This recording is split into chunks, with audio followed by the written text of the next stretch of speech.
En cuisine, pour sa recette de sel d'agneau et fine purée de cèpe, Cyril, lui, utilise des noix noires auxquelles il ajoute des noix fraîches.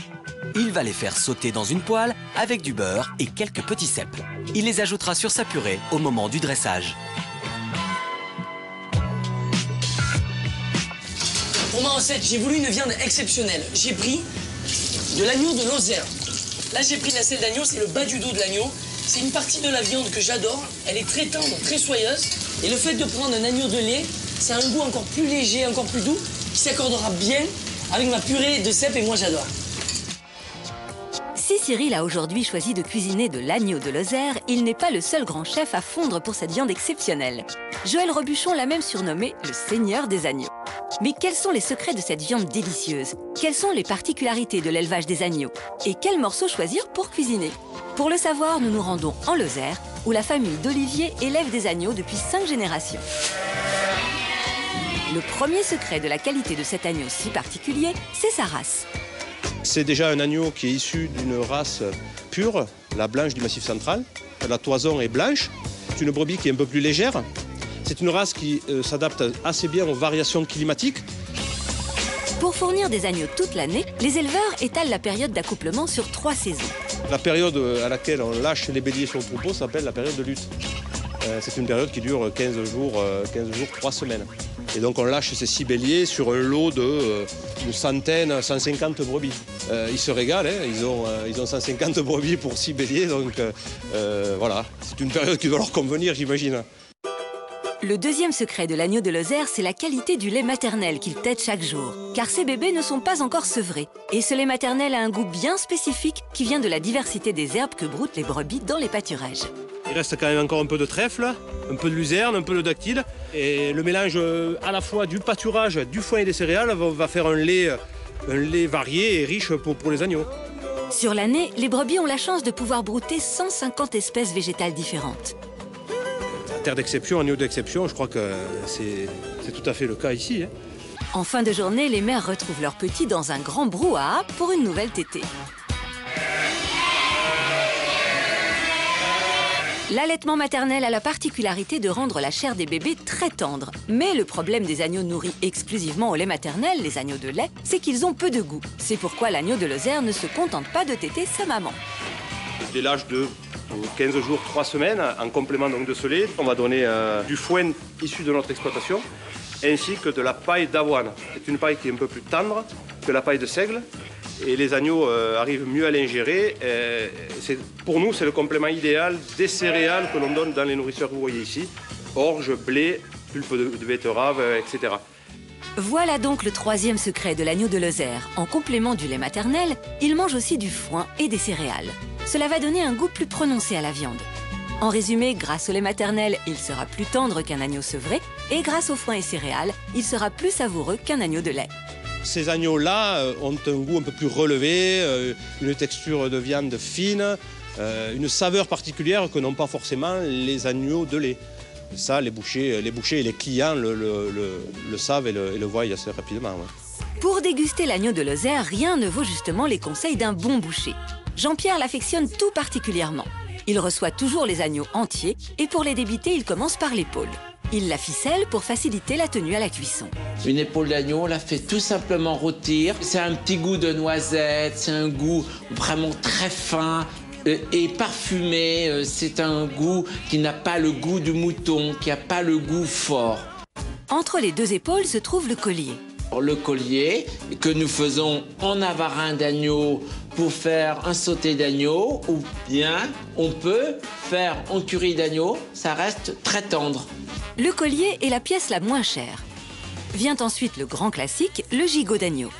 Le gigot, on le mange saignant. On peut le faire soit avec des haricots verts ou des flageolets. Pour le faire rôtir au four, sel, poivre. Et c'est dans le gigot que l'on débite la fameuse souris d'agneau. Elle est parfaite pour des plats mijotés comme les tagines. C'est quelque chose qui est savoureux et très moelleux. Enfin, sur le dos se situe la selle d'agneau. C'est le morceau qu'utilise Cyril dans sa recette. Jean-Pierre l'a désossé et ficelé pour la vendre sous forme de rôti. Vous pouvez le cuire entier au four pendant 40 minutes en y ajoutant du thym, du laurier ou même de la menthe.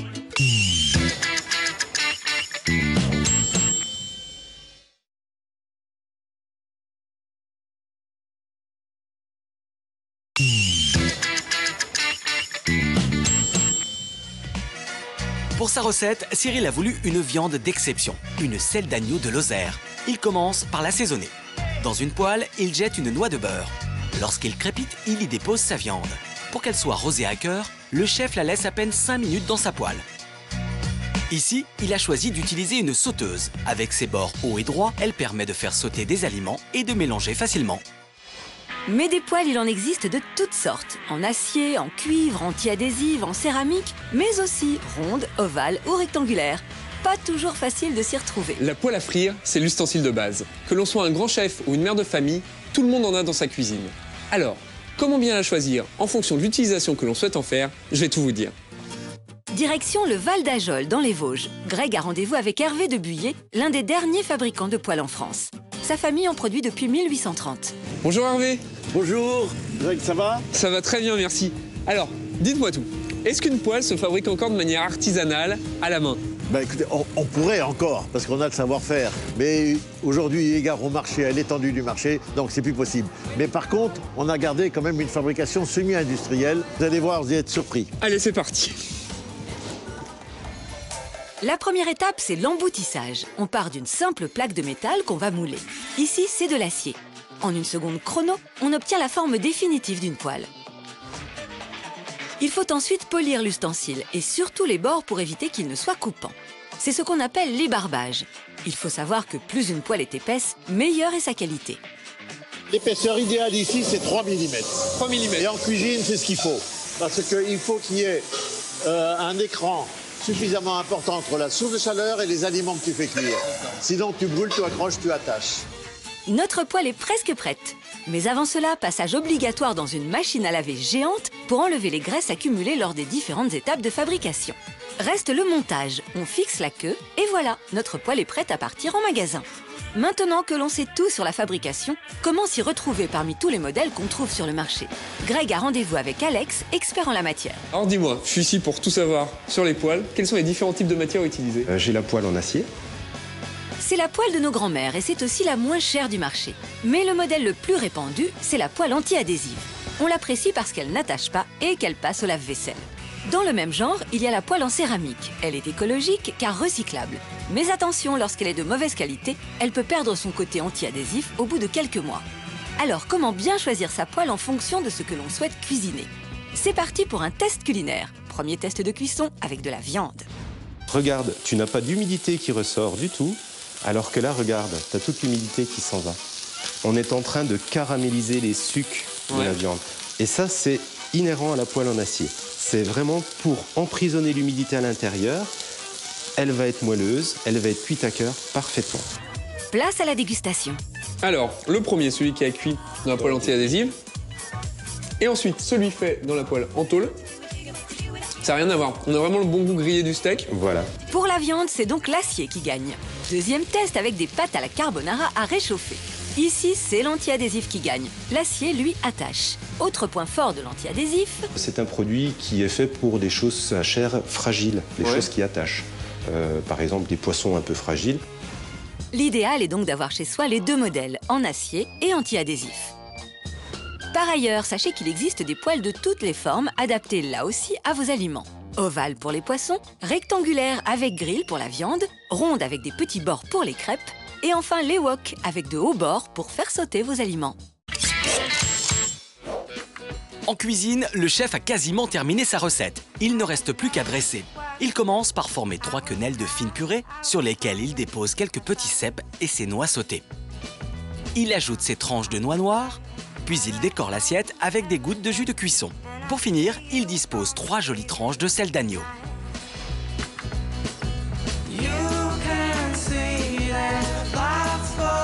Voilà, vous savez tout maintenant sur la selle d'agneau et sa fine purée de cèpes. Pour le refaire à la maison, vous retrouvez toutes les astuces et les conseils sur m6.fr. Miam, c'est terminé, on se retrouve samedi prochain. Et en attendant, n'oubliez pas, la cuisine, c'est comme on aime. Bye bye.